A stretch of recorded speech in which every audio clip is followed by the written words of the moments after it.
happening out there, boys and girls, and welcome to the Roundup. For those of you also adulting your way through the day, taking a little sneak peek on the YouTube and the Facebook, we're going to get you all up to speed on the latest happenings on the baseball and softball diamond right here in North Central Ohio. And we got a ton of storylines coming your way here today, including the teams on softball that are making their way onto regionals this week. Saw some great district championship performances that we're going to talk about over the next several minutes. Baseball-wise, teams getting to this point in the season now are in the district level. We're going to tell you who's still playing right here in our own backyard and who got upset along the way. But for now, we're going to toss it over to the boys. They're ready with your double play. Welcome to the double play. Storm Bluntschly joined by the illustrious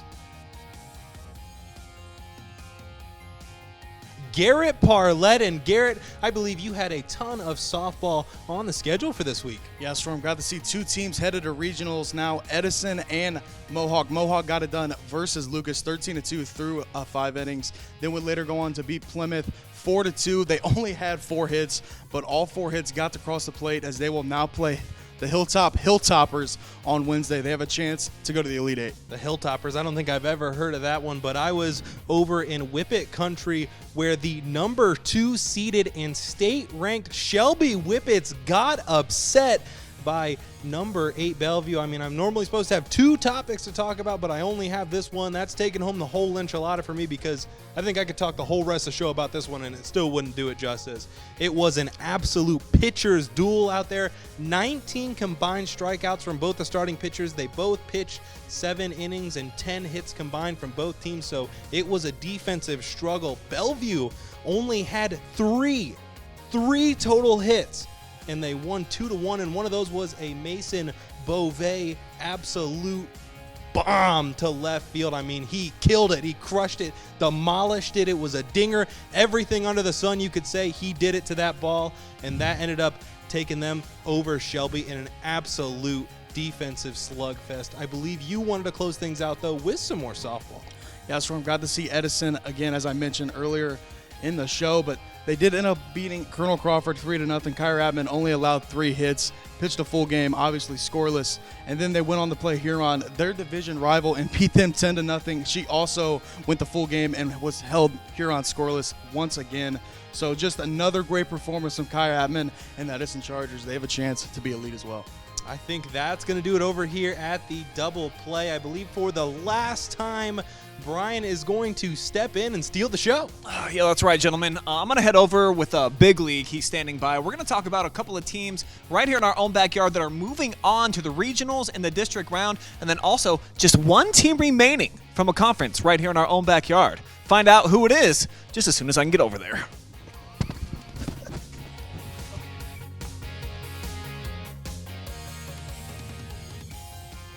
So you guys want to see a cool magic trick? Hey! Hi, buddy. It's everybody's dream scenario. Snap your fingers, and then here I am. And speaking of dream scenarios, how about the Lady Rams of Madison moving on to regionals, my friend? Yeah, Clear Fork knocked them off in the regular season in a doubleheader by a pretty good score.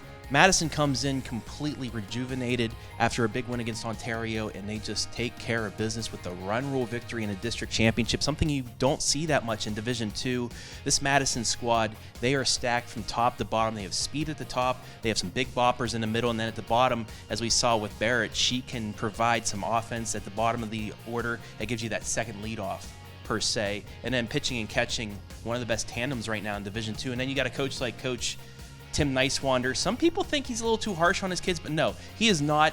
He knows exactly how to coach his teammates, and they love him. You just see the reaction from him after they won the game, hugging everybody, especially his catcher, who he's the hardest on. But you know, she even said in a tweet afterwards, "I like it that way because when I make mistakes, he calls me out for that. But when I do good things, he calls me out.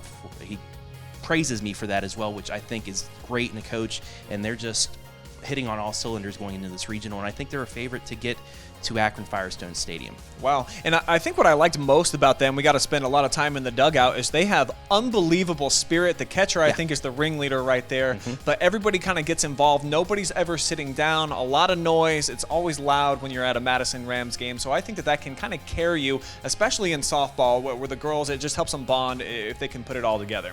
Kind of the same scenario, too, for Colonel Crawford Baseball, who won a sectional championship. And they have great team unity as well, Trav.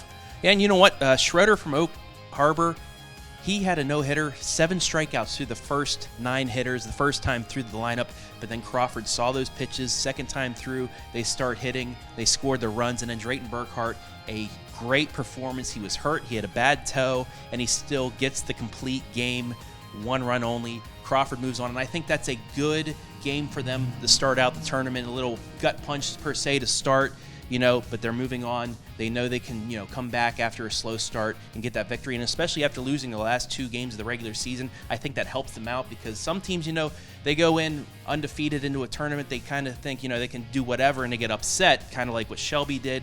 Tough for them. But, Crawford, they're running on all cylinders. They're at Shelby now and they have a chance of getting to a regional for the second time in 3 years. But, the second time in 2 years, you would say, because we didn't have baseball last year. And almost every single time that they step onto the diamond, they're going to have the best player on the field in Cade Hamilton. I really love what this guy brings to the table. They also have the amazing freshman Micah Thomas. This is a team that I think also they could make a run. You might see them in Akron here in a couple of weeks, Travis. But one conference here in our area that was mysterious the entire season, we never really knew where to put the pin drops on the map, who's where and who's doing what. And now there's only one team still remaining from the MOAC in baseball that's still playing. Yeah, and it's Pleasant, a team that finished in the middle of the pack. What? Yeah, you had Ontario make it to a sectional final. They get run ruled almost by Tiffin Columbian. You had Clear Fork go to Clyde. That was a I believe a 5-6 matchup. They lose 4-1. Shelby with the upset.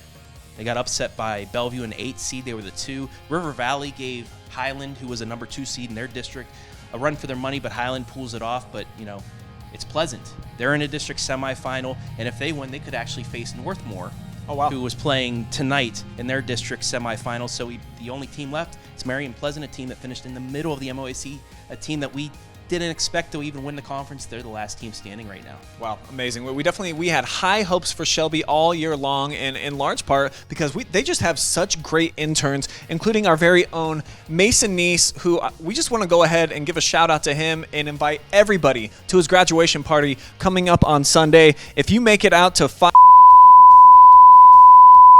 you can be a part of the festivities. Big shout out as well to Austin Michael, who we love here.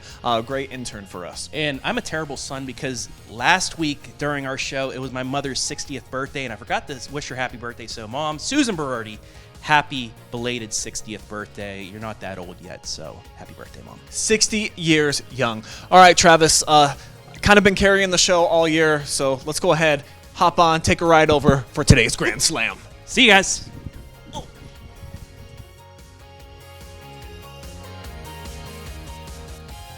As we make our way home here for the Grand Slam, been carrying Travis all year on my back. Why stop now? How about the best thing that you saw all week? And I understand it was a kid with just 9 toes.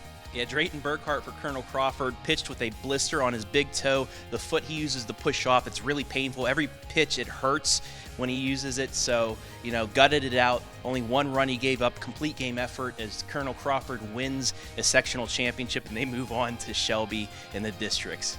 All right, I'm going to go with the girl. I mean, she had so much swag in her bag of tricks. It would make a magician blush, my friends. And I'm talking about Hope Barrett. Just a sophomore, too, just a baby for the Madison Lady Rams. But she was near perfect in a district championship win over Clear Fork, a heated rival of theirs, too. 4 for 4 from the dish. She was like an architect, man. She had the blueprint all over the field, hitting it anywhere that she wanted. Also made a bunch of big plays in the field to move her team on to the regionals. That easily was the best performance that I saw all week. What about you, G-Man? Well, Brian, I can't single out somebody off the team for Mohawk, so I'm going to go with the whole team. They got it done versus Plymouth. They were down 2-0 in the top of the 6th inning, got 4 runs across the board, and they all did it on only 4 hits. The base running was great, and so was the defense as Bailey Sheets would get the win for Mohawk as they are headed to another regional final. So an entire team award. Storm, what do you have in mind this week? Well, while I don't have someone with just 9 toes or a bunch of crazy analogies, I do have a kid, Beauvais from Bellevue. He was only 1 for 3 from the dish, but all he needed was 1 as he absolutely crushed a baseball to left field. I believe it's entering orbit. I believe it is still in orbit, actually, and that propelled them to upset Shelby in a huge sectional title. So that's definitely got to be my performer of the week. That's right. Yeah, Shelby had won 18 games in a row heading into that one, so I was absolutely stunned to see that. And Beauvais, man, he did smoke that one over the big monster. Well, that's going to do it for us, guys, for the entire season right here on the Roundup. I know that we've had a lot of fun doing the show, seen a lot of great performances, but like all great things do, it must come to an end. So here as a team, we're going to be moving on to the regionals and the districts here in baseball and softball. So bring it in, guys, for one big cheer here. Ah, hell, let's just make it real. Hey, we're moving on! Let's go! Let's go! OH.Report! See you next season if I can walk. Oh, God. Yeah, I broke Brian's back, I think.